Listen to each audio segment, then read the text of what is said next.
जांच हुई है, उच्च स्तरीय जांच के लिए भेजा गया, क्या है इस मामले? देखिए, ये सबको पता है कि कुछ सभासदों द्वारा षड्यंत्र के तहत अन्य लोगों को भ्रमित करके संगठनात्मक रूप से नगर के कार्यों को, विकास कार्यों को भ्रामक तरीके से उसको प्रभावित करने का प्रयास रहा। लेकिन हमारा ये प्रयास रहा कि जनता के कार्य प्रभावित ना हो, तो हमने बहुत ज़्यादा इस मामले में अभी तक कोई बातें नहीं रखी थी, अपना पक्ष भी नहीं रखा और हम अपना चुपचाप अपना नगर के कार्य करते रहे। लेकिन कई तरह की जो है नगर में इनके द्वारा अफवाहें फैलाई गई है कि मेरी फाइनेंशियल पावर जैसे सीज हो रखी है और कुछ भी कार्य नगर का नहीं हो रहा है।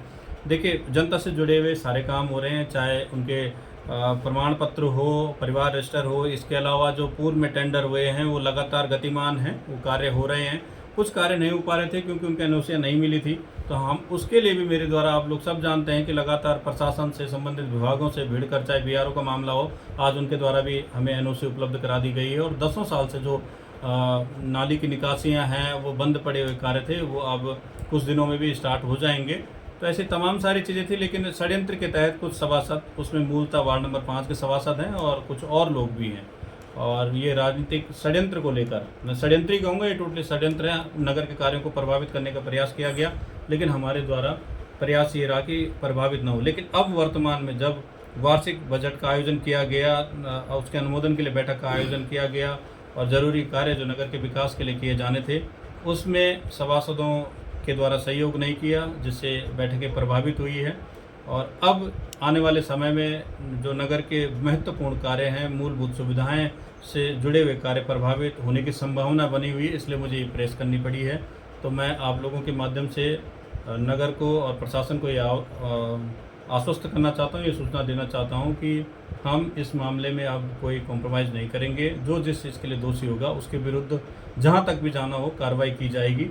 और मैं आपके चैनल के माध्यम से शासन प्रशासन से भी ये चाहूँगा कि इस मामले का संज्ञान लें और अगली बैठक जो हो किसी उच्च अधिकारी के पर्यवेक्षक के रूप में वो आएँ और अपने सामने देखें कि इनकी स्थिति क्या है, किस तरह से सदन की गरिमा को भंग करते हैं। एक तरफ वो पारदर्शिता की बड़ी बड़ी बातें करते हैं और दूसरी तरफ वो बैठक में रिकॉर्डिंग की भी मना कर देते हैं कि तब तक हम बैठक नहीं करेंगे। आगे जो आपकी रणनीति क्या रहेगी सभासद को लेकर के ये तमाम?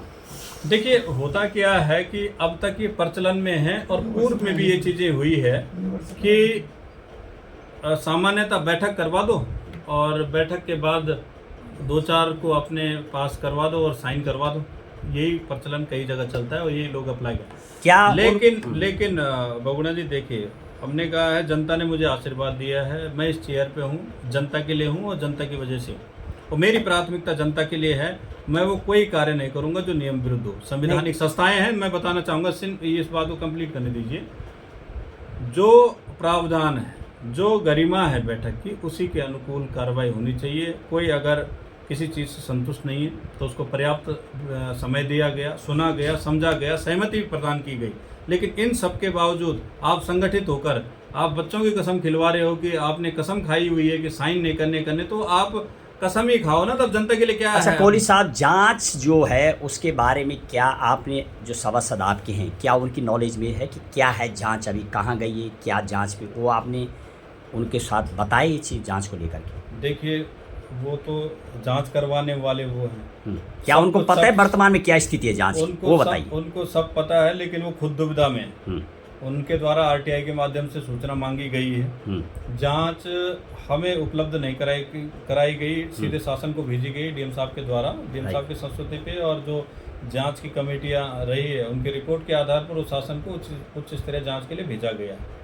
जांच क्या हुई, कितनी हुई, उसमें क्या क्या कमियां रही, किस तरह से उस टीम पे पॉलिटिकल प्रेशर था, वो सारी चीज़ें मुझे पता है और समय आने पर उस विषय पे विस्तार पूर्वक बताया जाएगा, हर एक चीज़ पे पॉइंट टू पॉइंट। अभी ईओ आ चुके हैं, जी। ईओ जिस भूमिका में आए हैं, क्या फुल फ्लैश में आए हैं, काम चल रहा है, काम चालू हो गया, ये थोड़ा बताइए जनता को। जी बिल्कुल, जब से नई ईओ आए हैं, देखिए, पहले तो मैं ईओ को रिप्लेस करने के बिल्कुल मैं उसमें नहीं था, क्योंकि जो पुराना ईओ हमारा गया है, वो षड्यंत्र के तहत उन्हें अटैच किया गया।